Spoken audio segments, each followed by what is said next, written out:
नमस्कार. 9:30च्या बातमीपत्रात मी पर्णिका हेदवकर आपलं स्वागत करते. सुरुवातीला एक नजर ठळक बातम्यांवर. राज्य विधिमंडळाच्या दोन्ही सदनात शेतकऱ्यांच्या कर्जमाफीच्या मुद्द्यावरून रणकंदन. शेतकऱ्यांच्या प्रश्नांबाबत राज्य सरकार संवेदनाहीन असल्याचा विरोधकांचा आरोप. आधीच्या राज्य सरकारनं प्रचंड भ्रष्टाचार केला नसता तर शेतकऱ्यांची कर्जमुक्ती सहज झाली असती, भाजपाचा प्रहार. मुंबईतल्या गिरणी कामगारांसाठी 10,000 सदनिकांचं वितरण लॉटरी तत्वावर येत्या डिसेंबरपासून. केंद्र सरकार करणार देशभरातल्या 400 रेल्वे स्थानकांचं आधुनिकीकरण. वीज संकटावर मात करण्याकरता 8,500 कोटींचा निधी मंजूर. कालच्या दंगलीनंतर हर्सुलमधली परिस्थिती आता नियंत्रणात, पोलिसांनी केलं शांततेचं आवाहन. मुंबईत घरगुती गॅस सिलेंडरच्या स्फोटात 4 ठार, 7 जखमी. आणि राज्यातल्या उकाड्यात प्रचंड वाढ, पावसाचा पत्ता नाही. आणि आता पाहूयात सविस्तर वृत्त. गेल्या 3 दिवसांच्या बहिष्कारानंतर आज अखेर शेतकऱ्यांच्या कर्जमाफीबाबतची कोणतीही घोषणा न होताही काँग्रेस आणि राष्ट्रवादीचे सदस्य शेतकऱ्यांच्या प्रश्नावरील चर्चेसाठी विधानसभेत उपस्थित राहिले. सकाळी राष्ट्रवादी काँग्रेसनं पहिल्यापासून कामकाजात सहभाग नोंदवला, मात्र काँग्रेस सदस्यांनी कर्जमाफीच्या मुद्द्यावरून बहिष्कार घातला होता.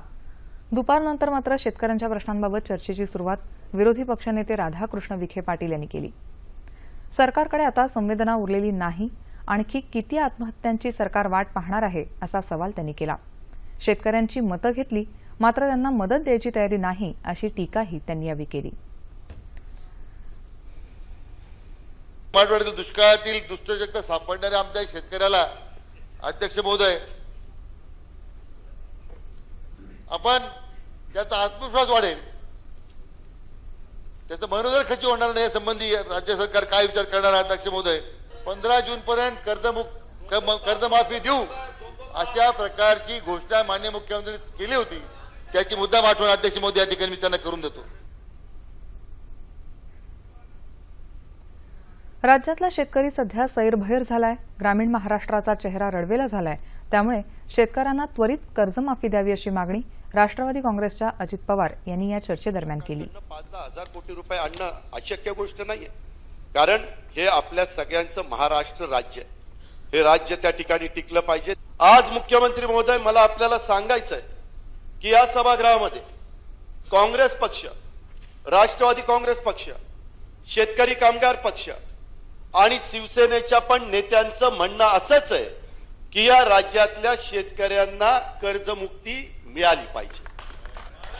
अध्यक्ष महोदय, आज जर बहुमत हे महाराष्ट्रातल्या शेतकऱ्यांना कर्जमुक्ती किंवा कर्जमाफी मिळाली पाहिजे असं असताना फक्त भाजपच्या मनामध्ये आहे म्हणून मुख्यमंत्री महोदय कर्जमाफी द्यायची नाही, हे अतिशय चुकीचं ठरणार आहे. आघाडी सरकारनं ज्या रकमांचा भ्रष्टाचार केला तितकी रक्कम तिजोरीत असती तर शेतकऱ्यांची कर्जमुक्ती केव्हाच झाली असती असं मत भाजपच्या डॉ. संजय कुटे यांनी मांडलं. शिवसेनेचे शंभूराज देसाई, ज्येष्ठ सदस्य गणपतराव देशमुख यांच्यासह अनेक सदस्यांनी या चर्चेत भाग घेतला. संध्याकाळी उशिरापर्यंत ही चर्चा सुरू होती असं आमचे प्रतिनिधी नाना मेश्राम यांनी दिलेल्या बातमीत म्हटलं आहे. विधान परिषदेतही शेतकऱ्यांच्या सद्यस्थितीबाबत चर्चा सुरू झाली. सरकारनं वेळ पडल्यास कर्ज काढून शेतकऱ्यांना कर्जमुक्ती द्यावी अशी मागणी विरोधी पक्षनेते धनंजय मुंडे यांनी आज विधान परिषदेत केली. राज्यात नैसर्गिक आपत्तीमुळे संकटात सापडलेल्या शेतकऱ्यांना कर्जमुक्ती द्यावी अशी मागणी करणारा प्रस्ताव धनंजय मुंडे यांनी नियम 260 अन्वये मांडला. गेल्या 7 महिन्यांच्या काळात 1800 शेतकऱ्यांनी आत्महत्या केल्याचं सांगत युती सरकारनं कृषी क्षेत्राकडे दुर्लक्ष केल्यामुळेच शेतकऱ्यांवर ही वेळ आल्याचा आरोप मुंडे यांनी केला.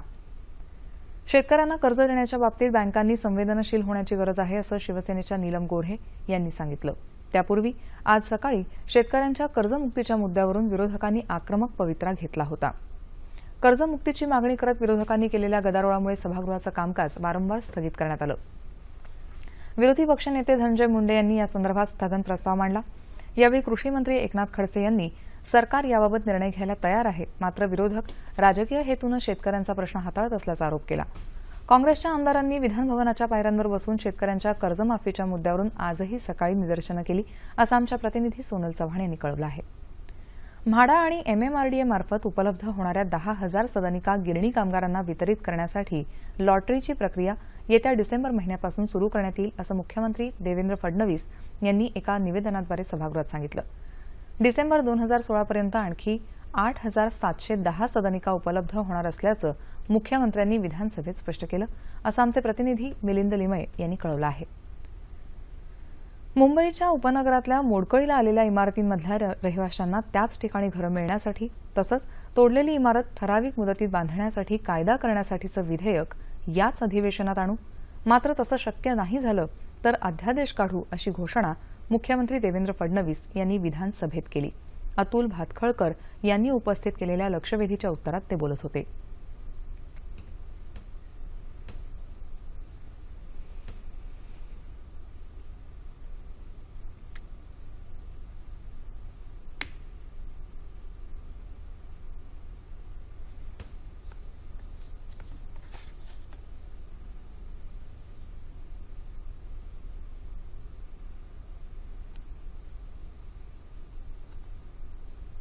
मी आपल्याला विश्वास देतो की सन्माननीय सदस्यांनी जी मागणी केली डिसेंबरच्या अधिवेशनात किंवा त्याच्या पूर्वी या संदर्भातलं उचित धोरण कायदेशीर बॅकिंग देऊन राज्य सरकार तयार करेल आणि हे जे डीम कन्व्हेन्स पासून वंचित लाखो मुंबईकर आहेत त्यांचा हा प्रश्न सोडवला जाईल.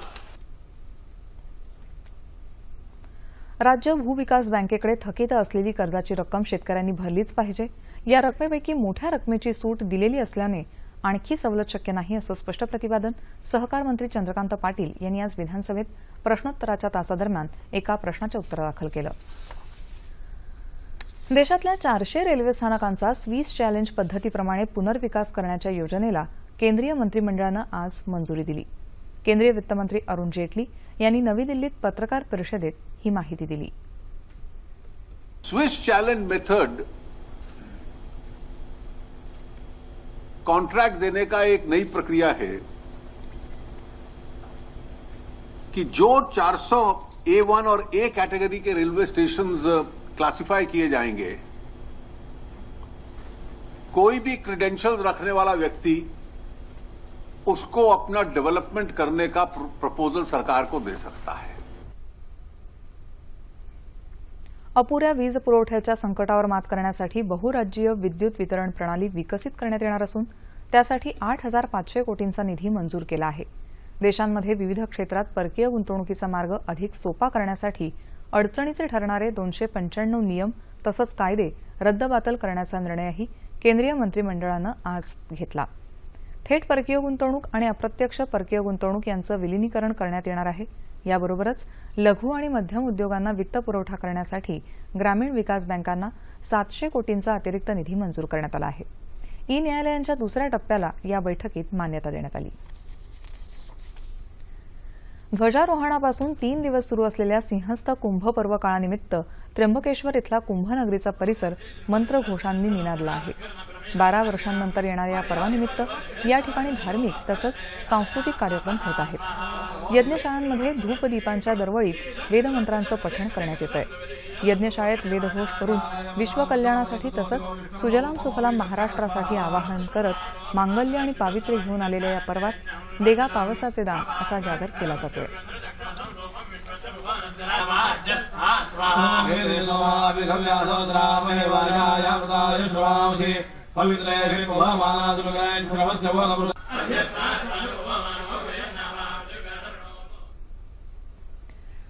नाशिक जिल्ह्यात हर्सूल इथं काल 2 गटात झालेल्या हाणामारीनंतर आता तिथली परिस्थिती नियंत्रणात आली असल्याची माहिती जिल्हा ग्रामीण पोलीस अधीक्षक संजय मोहिते यांनी दिली आहे.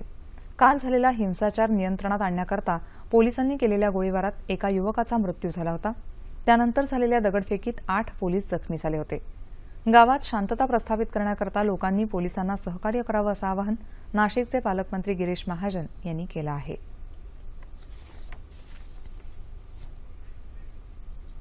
शेतकऱ्यांवरील कर्जाचा बोजा आणि दुष्काळी परिस्थिती यामुळे राज्यातला शेतकरी हवालदिल झाला असून केंद्र आणि राज्य सरकारनं त्यांना त्वरित कर्जमाफी द्यावी अशी मागणी खासदार मुकुल वासनिक आणि माजी खासदार विलास मुत्तेमवार यांनी केली आहे. नागपुरात जिल्हाधिकारी कार्यालयावर आज काँग्रेसच्या वतीनं मोर्चा काढण्यात आला. त्यावेळी ते बोलत होते. केंद्र सरकारनं शेतकऱ्यांचं कर्ज माफ करून त्यांना नवीन बिनव्याजी कर्ज द्यावं अशी मागणी मुकुल वासनिक यांनी यावेळी केली.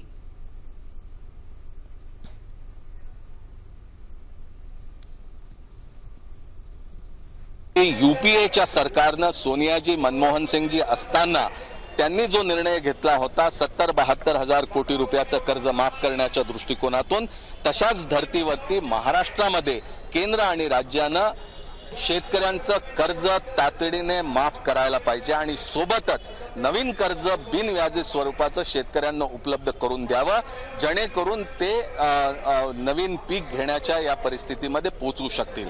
पण दुर्दैवी बाब आहे की राज्य शासन अशा प्रकारे कुठल्याही प्रकारची भूमिका घेत नाही.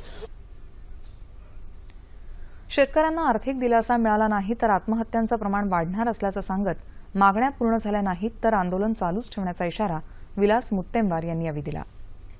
गावामध्ये हवाल दिल असं वातावरण आहे. शेतकऱ्यांच्या त्यांच्या घरच्या कुटुंबाच्या चेहऱ्यावर जर आपण पाहाल तर एक अशा प्रकारची असूया, अशा प्रकारचं एक दुःखी वातावरण निर्माण झालेलं आहे आणि म्हणून या लोकांना न्याय मिळाला पाहिजे ही मागणी घेऊन आम्ही सगळे लोक आलेलो आहोत आणि आम्ही याचा निपटारा लागल्याशिवाय, पूर्ण कर्जमुक्ती झाल्याशिवाय आम्ही थांबणार नाही, हा आमचा निर्धार आहे. शेतकऱ्यांवर दुबार पेरणीची वेळ आली असून त्यांना दिलासा देण्यासाठी शासनानं मदत करावी या मागणीसाठी शिवसेनेच्या वतीनं बुलडाणा जिल्ह्यातल्या मलकापूर इथं घंटानाद आंदोलन केलं. गेल्या 2 वर्षांपासून निसर्गाच्या अवकृपेमुळे बुलडाणा जिल्ह्यातला शेतकरी त्रस्त झाला आहे. यंदाही पावसानं बराच काळ दडी मारल्यामुळे शेतकरी वर्ग पुन्हा अडचणीत आला. त्यामुळे सरकारनं शेतकऱ्यांना संपूर्ण कर्जमाफी द्यावी, दुबार पेरणीसाठी शेतकऱ्यांना मोफत बी बियाणं पुरवावं, दुष्काळी मदत शेतकऱ्यांच्या खात्यावर त्वरित जमा करावी या मागण्यांसाठी मलकापूर उपविभागीय कार्यालयासमोर घंटानाद करण्यात आला. आंदोलनकर्त्यांनी उपविभागीय अधिकारी वानखेडे यांना निवेदनही दिलं. मृत्यूदंडाची शिक्षा रद्द करण्याचा अधिकार राज्यांना नाही असा महत्वपूर्ण निर्वाळा सर्वोच्च न्यायालयानं काल दिला. या पार्श्वभूमीवर मृत्यूदंडाच्या शिक्षेच्या विविध पैलूंवर टाकलेला हा दृष्टिक्षेप.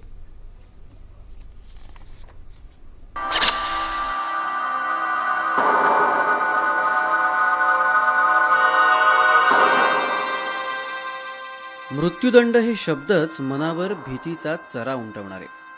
अनेक देशांमध्ये ही शिक्षा पूर्वापार चालत आली आहे. मृत्यूदंडाच्या शिक्षेविषयी 2 मतप्रवाह अस्तित्वात आहेत. या शिक्षेनं गंभीर गुन्ह्यांना जरब बसेल असा एक मतप्रवाह, तर दुसरीकडे जे आयुष्य माणसानं दिलेलं नाही ते घेण्याचा माणसाला अधिकार नाही ही बाजू. दोन्ही बाजू आपापला युक्तिवाद मांडत असतात. अनेक प्रगत देशांनी मृत्यूदंडाची शिक्षा रद्द केली आहे. एक माणूस जर दुसऱ्याचा जीव घेत असेल तर त्याच्या वर्तनाचं अनुकरण कायद्याकडून अपेक्षित नाही, उलट कायद्यानं मानवी वर्तनात सुधारणा घडवली पाहिजे असं फ्रेंच लेखक अल्बेर कामू म्हणतो. एकीकडे गंभीर गुन्ह्यांना जरब बसवण्याची गरज, तर दुसरीकडे मानवतावादाचा अंकुश असा हा पेच. म्हणूनच हा गुंतागुंतीचा पेच सोडवण्यासाठी मानवता आणि शासन यांचा अवघड समतोल साधायला हवा.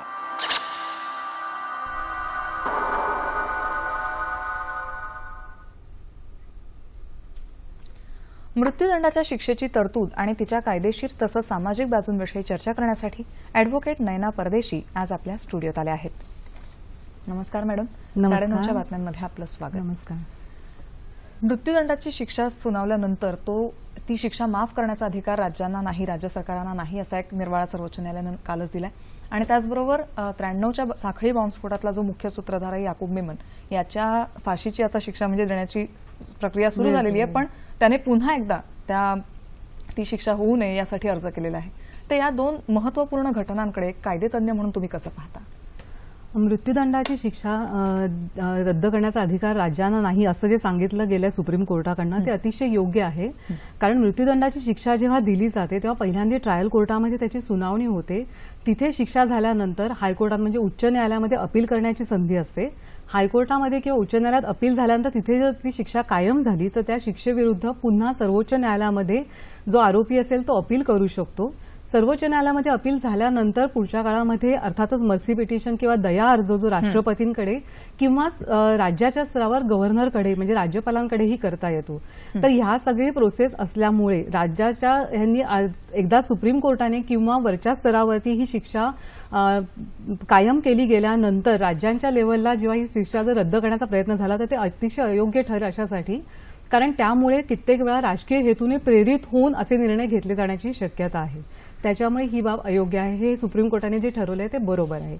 याकूब मेमनच्या शिक्षेच्या बाबतीमध्ये असं झालेलं आहे की त्यांनी शिक्षा सुप्रीम कोर्टानेही कायम केली होती. त्याच्यानंतरच्या काळामध्ये त्यांनी रिव्ह्यू पिटिशन किंवा फेरविचार करण्यासाठी अर्ज केला होता. त्यामध्येही शिक्षा कायम करण्यात आली आणि सध्याच्या घडीला त्याचा क्युरेटिव्ह पिटिशन म्हणजे फेरविचार झाल्यानंतर किंवा रिव्ह्यू पिटिशनमध्ये जो निर्णय आलाय त्याच्यावरती पुनर्विचार करण्यासाठी म्हणून त्यांच्यातर्फे क्युरेटिव्ह पिटिशन दाखल करण्यात आलेलं आहे, ज्याचा निर्णय 21 जुलैला होणार आहे. बरोबर. पण ह्या म्हणजे इतक्या वेळा पुन्हा पुन्हा याचिका करून म्हणजे त्याच्यातला काय निर्णय येऊ शकतो म्हणजे साधारण?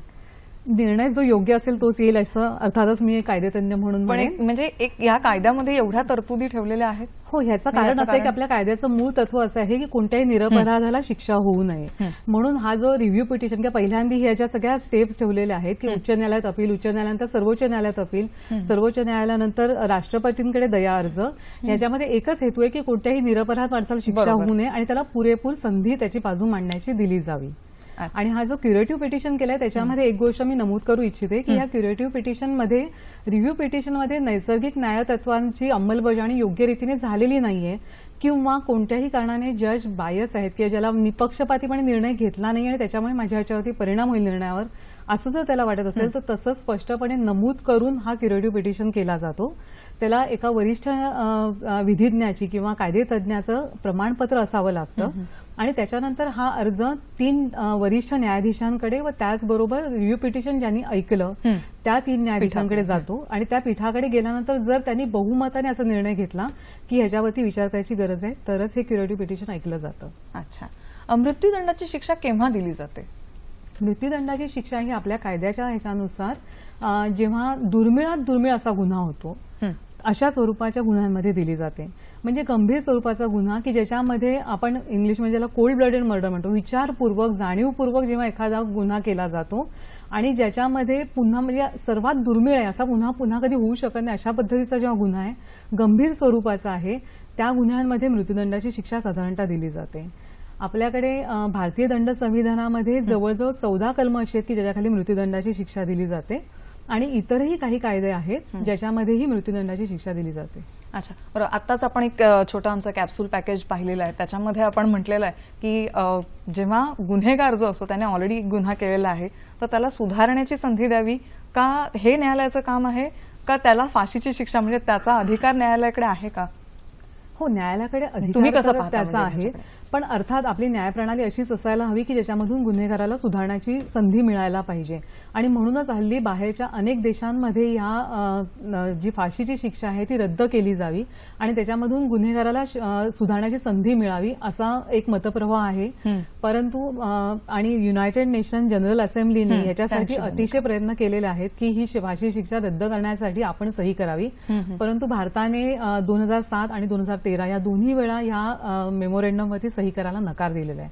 त्याच्यामुळे फाशीची शिक्षा रद्द करण्यामध्ये भारतामधला जो मतप्रवाह आहे तो असा आहे की ही शिक्षा अजूनही इथे राहावी. अच्छा. मृत्यूदंड देताना वयोगट किंवा स्त्री पुरुष असा हा काही क्रायटेरिया बघितला जातो का? हो, अर्थातच बघितला जातो, पण मृत्यूदंड असं देताना असं नाही तर शिक्षा देताना एखादी व्यक्ती स्त्री आहे किंवा अतिशय तरुण आहे किंवा अतिशय वयोवृद्ध आहे ह्या गोष्टींचा नक्कीच विचार केला जातो आणि तरुण विशेषतः असतील तर त्यांच्या पूर्ण आयुष्याचा विचार करून शिक्षा कशी कमी देता येईल का किंवा त्यांना सुधारण्याची संधी उपलब्ध करून देता येईल का या पद्धतीने शिक्षा देताना नक्कीच विचार. पण मग त्यात गुन्हा कितीही गंभीर असला तरी सुद्धा या गोष्टींचा विचार करतात? हो, गुन्हा गंभीर किती आहे, सुधारण्याची संधी किती आहे आणि हा गुन्हा करण्याची त्याची नक्की मनोभूमिका काय होती किंवा त्याच्यामध्ये इतर सगळ्या बाबींचा विचार करूनच ही शिक्षा किती द्यायची ते ठरवलं जातं. अच्छा. मृत्यूदंडाची शिक्षा काढून टाकलेले असे कोणते देश आहेत?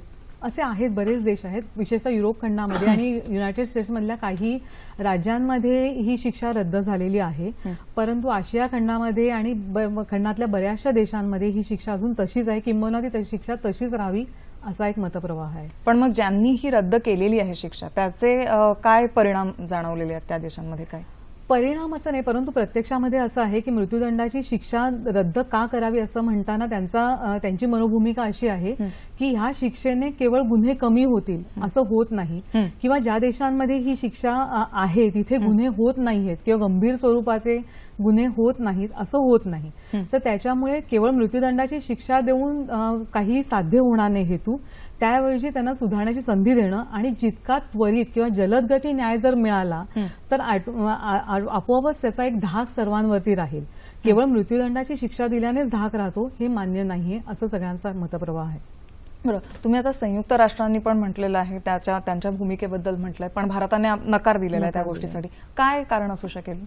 भारताने नकार देण्याचं मुख्य कारण असं आहे की भारताची अजूनही मनोभूमिका अशी आहे की फाशीची शिक्षा जर ठेवली तर त्याच्यामध्ये गंभीर जे स्वरूपाचे जे गुन्हे आहेत त्याला कुठेतरी आळा बसू शकतो, किंवा ह्या पद्धतीचे गुन्हे करण्याला प्रवृत्त करण्यासाठी ही शिक्षा कुठेतरी धाक दाखवू शकते असं कुठेतरी भारतामध्ये अजूनही एक मतप्रवाह आहे. आणि सुधारणा हा नंतरचा भाग झाला, परंतु जर ह्या पद्धतीची गंभीर शिक्षा होऊ शकते की ज्याच्यामुळे आपल्याला स्वतःच्या आयुष्याचा प्रश्न निर्माण होऊ शकतो, तर ह्याच्या धाकाने गंभीर स्वरूपाचे गुन्हे कमी केले जातील असा मतप्रवाह आपल्या देशामध्ये दिसून येतो. बरोबर. भारतात पण मृत्यूदंड रद्द व्हावा ही मागणी होत असतेच, बरोबर, पण मग ती पूर्ण होण्याची शक्यता काय आहे असं तुम्हाला वाटतं? ती मागणी पूर्ण होऊ शकते, परंतु त्याच्यासाठी दोन गोष्टी व्हायला हव्यात असं मला वाटतं. त्यातली पहिली महत्वाची गोष्ट अशी आहे की कायद्याचा जो धाक असायला हवा तो धाक अजूनही आपल्याकडे नाहीये. आपल्याकडे मृत्यूदंड रद्द होऊ नये असा जो मतप्रवाह आहे त्याचं मूळ कारण हेच आहे की आपल्याकडे निर्णय लवकर होत नसल्यामुळे कायद्याचा धाक नाहीये. तर कुठेतरी अशी गंभीर स्वरूपाची शिक्षा होऊ शकते असं जर झालं तर कदाचित त्याच्यामुळे कायद्याचा धाक निर्माण होईल असं लोकांना वाटतं. तर त्याच्यामुळे जर मृत्यूदंडाची शिक्षा आपल्या ह्याच्यानं रद्द व्हायला हवी असेल तर मुळामध्ये अतिशय जलद गती न्याय मिळणं आणि ह्याच्यामधून कोणत्याही गुन्ह्यासाठी शिक्षा होऊ शकते आणि ती होते हा संदेश लोकांपर्यंत जाणं हे जास्त महत्वाचं आहे. बरं, पण सपोज ती जर रद्द झाली तर त्याला काय पर्याय असू शकेल? तितकंच कठोर कुठली दुसरी काही शिक्षा? पहिली गोष्ट म्हणजे शिक्षा देणं हा आपलं काम नसून त्यांना सुधारणं हे मुळामध्ये आपल्या न्यायप्रणालीचं काम असायला हवं. तर शिक्षा रद्द झाली तर अजूनही आपल्याकडे फक्त फाशीची शिक्षा नाही तर इतर अनेक शिक्षा आहेत, जसं की जन्मठेपेची शिक्षा आहे. त्यामुळे त्यांना सुधारण्याची संधी मिळू शकते. एकदा तुम्ही फाशी दिल्यानंतर सुधारण्याची कुठलीही संधी राहतच नाही. तर त्याच्यामुळे जन्मठेप देणं किंवा इतर आणखीन गंभीर स्वरूपाच्या शिक्षा देणं हे शक्य आहे. बाहेरच्या देशांमध्ये अनेक ठिकाणी 30 वर्ष 40 वर्ष अशा सुद्धा शिक्षा दिल्या जातात आणि तिथे खूप वेळा गुन्ह्यांची शिक्षा ही 1 वर्षाच्या आत गुन्हे सिद्ध होऊन शिक्षा होते.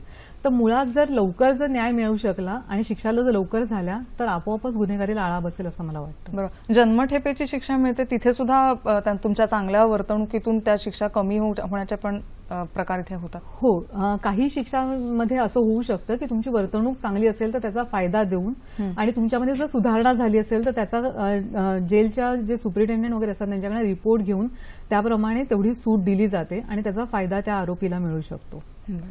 धन्यवाद मॅडम, आज आपण इथे आलात आणि कायद्यातल्या या तरतुदींविषयी आमच्याशी गप्पा केल्यात त्याबद्दल धन्यवाद. वळूयात पुढल्या बातम्यांकडे. मुंबईतल्या सांताक्रूज उपनगरात घरगुती गॅस सिलेंडरचा स्फोट झाल्यानं आज 4 जणांचा मृत्यू झाला असून 7 जण जखमी झाले आहेत. जखमींवर खासगी रुग्णालयात उपचार सुरू आहेत. दरम्यान औरंगाबादमध्येही आज सकाळी अजिंठा गावाजवळ 2 ट्रकची धडक होऊन झालेल्या भीषण अपघातात 3 जणांचा होरपळून जागीच मृत्यू झाला. या अपघातात 3 जण गंभीर जखमी झाले. त्यांना शासकीय रुग्णालयात दाखल करण्यात आलंय.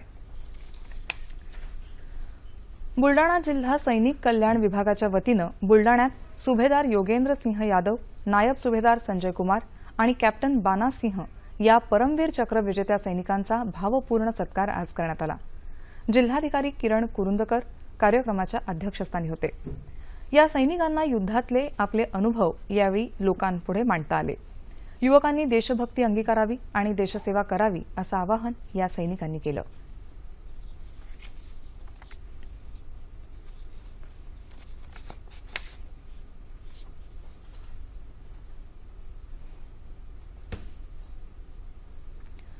हवामान. गेल्या 36 तासात कोकणात बऱ्याच ठिकाणी तर मध्य महाराष्ट्र आणि विदर्भात तुरळक ठिकाणी मध्यम स्वरूपाचा पाऊस पडला. या काळात मराठवाड्यात हवामान कोरडं होतं. येत्या 24 तासात कोकणात बऱ्याच ठिकाणी तर मध्य महाराष्ट्र, मराठवाडा आणि विदर्भात तुरळक ठिकाणी पाऊस पडण्याची शक्यता हवामानशास्त्र विभागानं वर्तवली आहे. या काळात कोकणात तुरळक ठिकाणी मुसळधार पावसाचा इशाराही विभागानं दिला आहे. तापमान अंश सेल्सिअसमध्ये.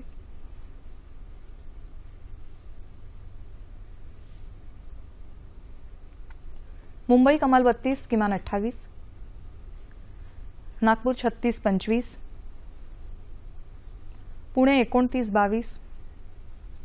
औरंगाबाद 34-23. नाशिक 30-23. कोल्हापूर 28-23. रत्नागिरी 31-27. सोलापूर 35-24. आणि अमरावती कमाल 36, किमान 26 अंश सेल्सिअस.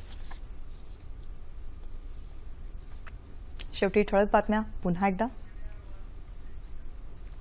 राज्य विधिमंडळाच्या दोन्ही सदनात शेतकऱ्यांच्या कर्जमाफीच्या मुद्द्यावरून रणकंदन.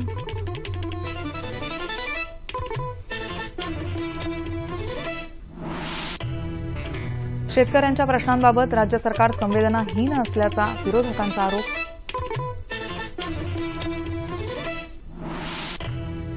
आधीच्या राज्य सरकारनं प्रचंड भ्रष्टाचार केला नसता तर शेतकऱ्यांची कर्जमुक्ती सहज झाली असती, भाजपचा प्रहार. मुंबईतल्या गिरणी कामगारांसाठी 10,000 सदनिकांचं वितरण लॉटरी तत्वावर येत्या डिसेंबरपासून. केंद्र सरकार करणार देशभरातल्या 400 रेल्वे स्थानकांचं आधुनिकीकरण. वीज संकटावर मात करण्याकरता 8,500 कोटींचा निधी मंजूर. कालच्या दंगलीनंतर हर्सुलमधली परिस्थिती आता नियंत्रणात, पोलिसांनी केलं शांततेचं आवाहन. मुंबईत घरगुती गॅस सिलेंडरच्या स्फोटात 4 ठार, 7 जखमी.